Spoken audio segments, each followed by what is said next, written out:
интересното време, в което живееме. Това, което се случва тук и сега. Пробуждането, осъзнаването на това, което се случва около нас или по-точно в нас. И ми се иска да поговоря за принципа на парадокса. Ние всички сме участници в игра, в която играеме всички и всички се създаваме колективно. В процеса на пробуждането е когато отиваме в онази позиция, където държиме конзолата и водим и направляваме играта. Тогава, когато се е получило някакво пробуждане и осъзнаваме къде сме, какво правим, защо го правим. Парадоксът, за който от няколко дни се замислям, касае доколко пробуждането се случва докато сме напълно погълнати в играта, докато работиме за натрупалата се травма, натрупалата се себеомраза, натрупалите се всички ограничения, в които сме били убедени, че се налагат отвън, а всъщност сме създали сами. Може би за това, което говорих и преди, натиска на времето, ние си го сътворяваме, за да бъдем притиснати и да се събудим. Процесът на това събуждане може да бъде по един директен път, чрез осъзнаване на това, което сме, в директния подход. Директно осъзнавайки, че или държим конзолата и управляваме играта, или дори стоим на едно по-високо ниво, където наблюдаваме и държащия конзолата и управляването на играта. Много съвременни учители говорят за този директен подход и същевременно много работят и говорят за подхода към изчистване на всички ограничения и натрупвания на образа, който сме играли в играта толкова дълго време. Изцяло тази вътрешна работа, за която някои твърдят, че е изключително важна, аз мисля също, че е важна,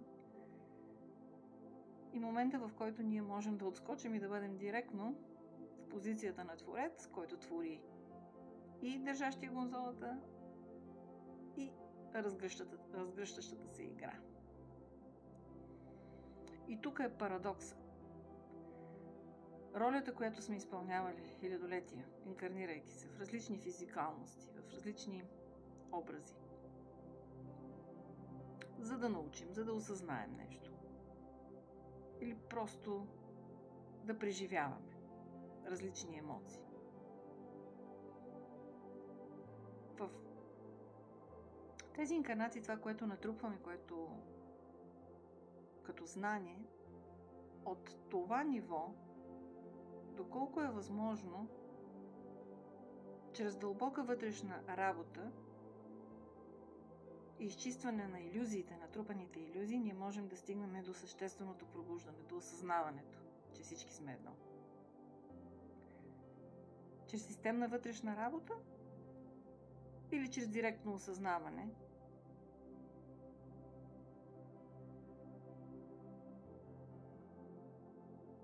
отивайки в онова състояние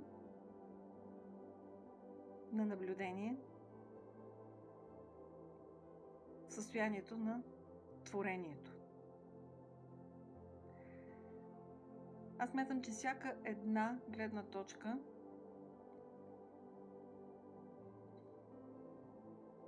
има своите предимства.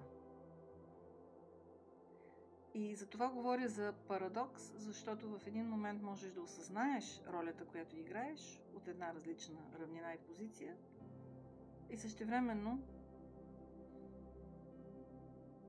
да си потопен в играта и да я приемаш за единствената истина.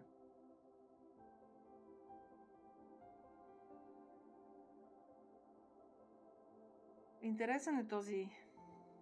Не знам дали много хора се замислят върху това. Коя позиция е по-силна? Защото матричното ни съществуване е интересно. Матрицата дърпа и те дърпа в един унес, тъй като много дълъг период от време този унес е съществувал и сме преживявали. Изчиствайки дълбоко тези натрупани илюзорни пластове в нас, за да оголиме истинската си есенция и същност, или директното осъзнаване на божествената есенция, без нужните подходи и стъпки за вътрешната дълбока работа, без това да е необходимо. За мен това са интересни парадокси, защото едното може да те отведе до истината и до дълбоката ти същност, и другото.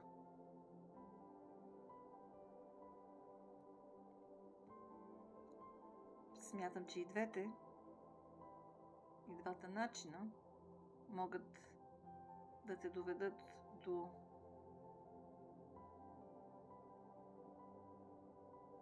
по-осъзнатата игра.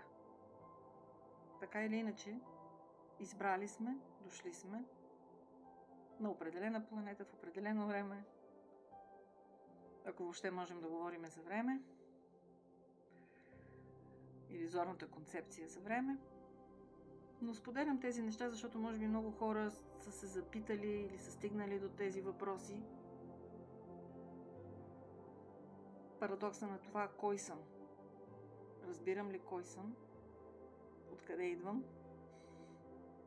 Аз образът ли съм, който играя? Или има нещо, което цял живот съществува и изчаква една позиция, едно вътрешно състояние, което те следва където и да си, без значение дали си инкарниран или не.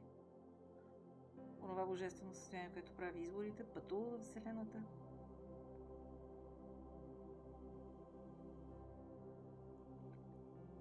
Не се влияе от пространството, не се влияе от времето. И от позицията на образа, който играем, ни е толкова трудно понякога да го проумеем. Ще ми се и по-нататък да споделя за това как аз разбирам по много интересен начин липсата на пространство и време. На илюзията, която ние създаваме, за да съществуваме в тази игра.